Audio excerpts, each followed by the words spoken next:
Hello everyone, this is Attack the Backlog, the podcast where I, Marc, tries to make a dent in their backlog one game at a time.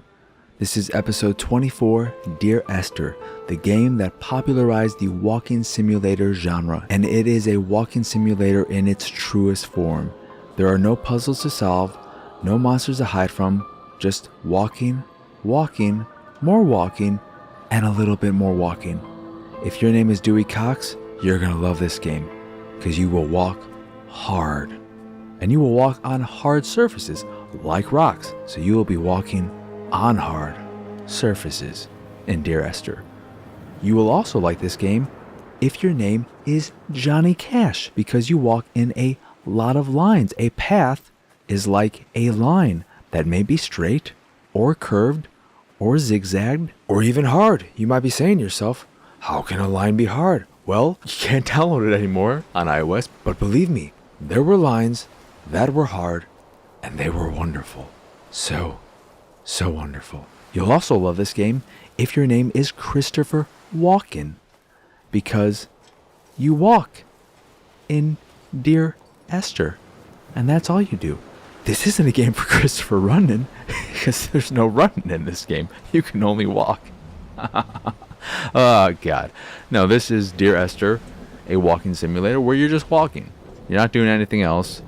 There is a bit of a narrative in the form of narration that pops up when you reach certain points of the handful of levels that comprise the hour-long experience that is Dear Esther.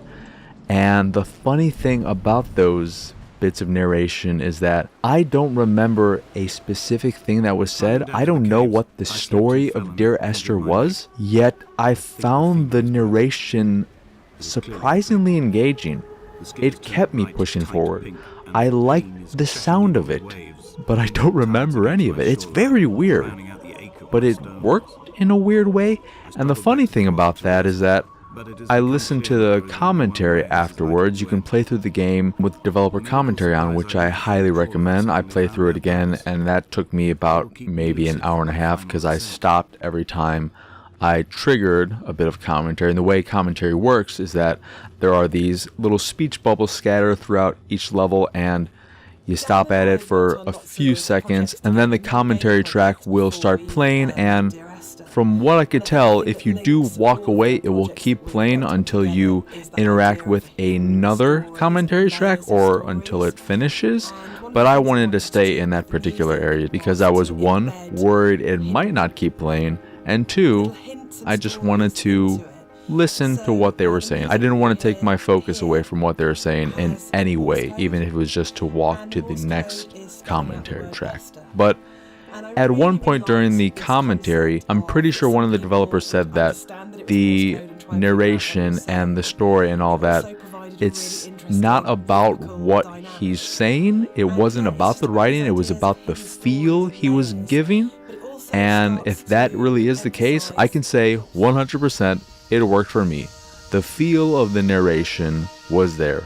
I just have no idea what he said or what was going on. And that may sound like a negative to some, but for me, given that it was only an hour, if Dear Esther was a 3, 4, 5, 6, 7, 8, 9, 10, 11, etc. hour-long game, I might have more of a problem with that lack of motivation or strong motivation, but because it was so short, I just enjoyed walking through the environment, enjoying all the scenery, and when it was done, I was happy I played it because I saw some very beautiful sights, especially the caves, which feature a nice variety of color. You get some nice blues and reds in there, some oranges as well, and beautiful rock formations. The caves are very, very beautiful, and despite the game being 7 years old at this point, it still looks pretty good. I also learned while listening to the commentary that the game was originally a free mod for Half-Life 2, which I never knew. Maybe that's popular knowledge and everyone knows that, but I didn't know that. So I found my experience with the game was greatly enhanced after playing the game again with commentary. When I played it through the first time, just playing through it regularly, getting a bit of narration and taking in the sights and all that jazz, I did enjoy it, but it wasn't until I played through it again with the commentary that I truly appreciated everything that went into it. So if you do have any interest in checking out Dear Esther, I would highly recommend playing through it a second time with the commentary, because that really adds a lot to the experience. Not to take away anything from the game itself, but if I hadn't played through it again with the commentary, it would have been a much more forgettable experience. There's a lot going on in the game for people who are more observant or want to try and dive into the lore of this world. You'll see text written on walls and paint buckets scattered throughout the levels, this blue paint that really stands out on the walls, and pictures will sometimes be there or not. Another thing I learned in the commentary is that in this little cabin you come across, there are sometimes pictures of an ultrasound on the table. I saw those pictures, but I didn't really pay any attention to them, and I guess for some people those are Esther's ultrasounds, or maybe the baby is Esther. I don't know. I didn't really pay much attention to it. I didn't even notice the ultrasounds until my second playthrough, though the ultrasounds may not have been there on my first playthrough. I'm not sure, because yet another thing I learned from the commentary is that there is randomization in the game so that no one experience is the same, and I really like that. That means that what I experienced during Dear Esther is not going to be exactly like what you experience. It doesn't mean they're going to be vastly different, like I'm going to run into monsters and you're going to run into a whole bunch of mermaids, and then this other person's going to run into werewolves, and suddenly I've just made this into a cabin in the woods for some reason. But I like the fact that there are these little changes that do add to the lore and the fun in talking about the game for those who are into that kind of stuff. But I've never been too into lore and searching things out and all that kind of jazz. I would put up Dark Souls as an example, the Souls series in general as an example. I love those games and I love playing them, and I love the way the worlds are interconnected and all of that, but any kind of story those games are putting out and lore and what's actually going on, I have no idea. I couldn't tell you a single thing about the Souls series except for there's a character named Solaire who praises the sun and people love him. That's all I know about the lore of the Souls game. So that kind of stuff doesn't really work for me, but despite not caring about any of the lore or the mysteries within Dear Esther, which isn't to say I didn't see things here and there and think, ooh, what is that about? I did think that at times. I just moved on almost immediately after thinking that. I still really enjoyed the game because it is a nice, relaxing, short little experience, and that is a nice change of pace from the hectic first-person shooters I play and other more active games, to have a more passive game as a breather in between game sessions with other games like Apex Legends, which I adore and play a bunch of. It's nice to have a game I can just walk through as opposed to sprinting to find loot here or there. Oh my god, I need a shield. I still don't have a shield. Where's my shield? I don't even have... How did I not have a helmet this whole time? Where's my helmet? Not thinking like that and just walking through the hills and the caves of a Scottish island. It's nice. It is nice. That is what Dear Esther is. It's a nice, pleasant, delightful little game. And sometimes that's all I want. I don't want shooty, bangy, explosiony. I don't know why I'm saying every word twice. But you get what I'm saying. I just want a game that's nice.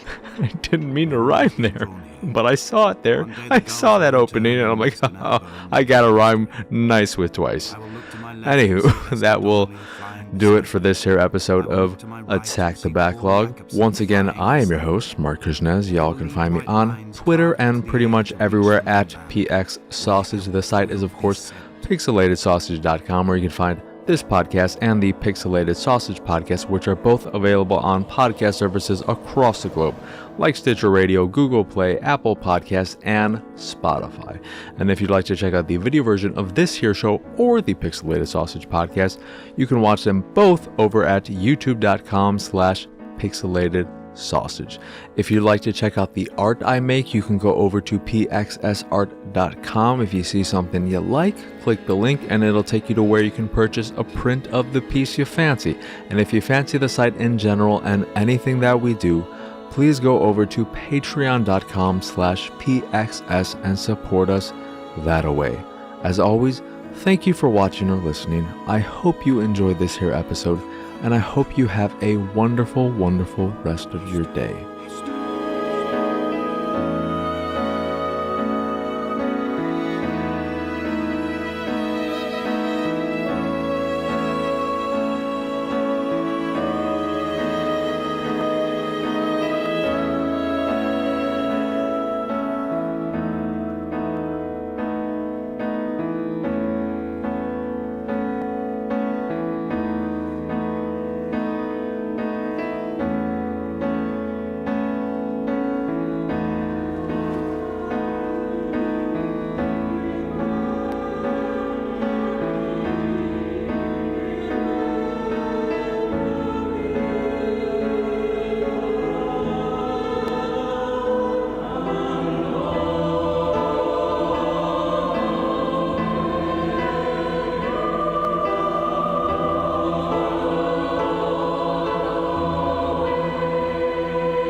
Come back.